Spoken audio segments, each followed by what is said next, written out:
الصلاة خير من النوم۔ ایک ملک میں گیا، مجھے عادت نہیں ہے کہ میں فلاں ملک میں گیا تو یہ ہوا، مجھے شرم آتی ہے کہنے میں، خود تشہیر نہیں، لیکن نام نہیں لوں گا، لیکن ہندوستان کے باہر ایک ملک میں گیا تقریر کی غرض سے۔ حیرت تھی ان لوگوں کی سنجیدگی پر کہ اگر گاڑی چلتے چلتے اچانک اچھل جائے کسی وجہ سے تو وہ لوگ سوری کہہ کر معافی مانگتے، بس گاڑی اچھل گئی اس لیے معاف کر دیجیے، خود بٹھا کر گھوم رہے ہیں۔ یہ سنجیدگی ہے قوموں کے اندر۔ حال یہ ہے کہ لوگ ہارن بجانا بھی ایک دوسرے کی بے ادبی، انسلٹ تصور کرتے ہیں باہر کی دنیا میں۔ یہاں تو حال یہ ہے ہمارا جوان گلی میں کوئی نہیں ہے، رات کے 2 بج رہے ہیں، چی چی کرتے ہوئے بجا کے جائے گا، یہ ہارن بجا، ہنسنے کی بات نہیں ہے۔ آپ کے پاس اسلام کہاں رہ گیا؟ کتنا اسلام پہ بجا کر جا رہے ہو؟ کیوں بھئی؟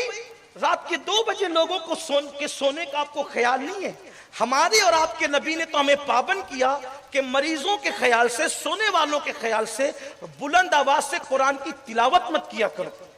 جس مذہب نے یہ کہہ دیا کہ بیمار اور سونے والے کے پاس تم زور سے تلاوت مت کیا کرو، کہیں تمہاری تلاوت سے اس کی نیند میں خلل واقع نہ ہو، جس مذہب کی سنجیدگی کا یہ عالم ہے، تعلیم کا یہ عالم ہے، اس مذہب کے ماننے والے بجاتے ہوئے کسی کی نیند کا خیال نہیں، کسی کے بیمار کا خیال نہیں۔ تمہاری یہاں شادیاں ہیں، ڈی جے بجا رہے ہو، خوب ہنگامہ ہو رہا ہے، وہ دھپ دھپ کی آواز کسی کے ہارٹ اٹیک کا ذریعہ بن سکتی ہے، کسی کی موت کا ذریعہ بن سکتی ہے، کسی بیمار کی نیند کے خلل کا ذریعہ بن سکتی ہے۔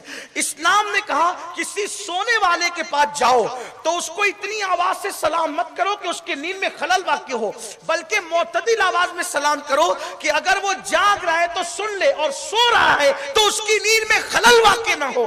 سلام کرنے میں اتنی تاکید کر دی گئی۔ بولو کیا یہ چیز ہمارے اندر ہے؟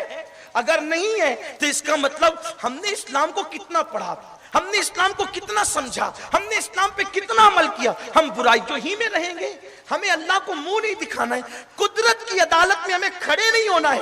حیرت ہے اتنے سارے پاپ کر کے بھی ہمیں قدرت کی عدالت میں کھڑے رہنے کا خیال نہیں آتا۔ میرے بھائیوں، اللہ اکبر، سلطان العارفین حضرت بایزید بسطامی رحمت اللہ تعالی علیہ، آپ کو پیشاب کے ذریعے سے خون بہتا تھا، پیشاب کے رستے سے خون نکلتا تھا، خون۔ مریدوں نے کہا حضرت اچھے طبیب سے علاج کرا لو، یہ پیشاب کے رستے سے خون کیوں نکلتا ہے؟ بایزید بسطامی کہتے ہیں مجھے دنیا کا کوئی طبیب جو ہے وہ دوا سے شفا نہیں پہنچا سکتا۔ کہا کیوں؟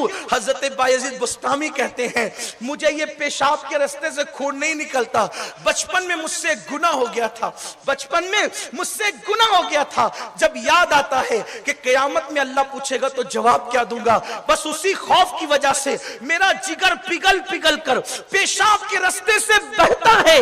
جس کو تم خون نکلنا دیکھتے ہو وہ خون نہیں نکلتا ہے، بیماری نہیں ہے، بلکہ اللہ کے خوف کی وجہ سے میرا جگر پگھل پگھل کر کے بہتا ہے۔ آپ اندازہ کریں جنہوں نے کوئی گناہ نہیں کیا بلکہ وہ خود اپنی فکر میں جس کو گناہ تصور کر رہے ہیں اس کے جواب دینے کا یہ خیال ہے، اور ہمیں کوئی خیال نہیں۔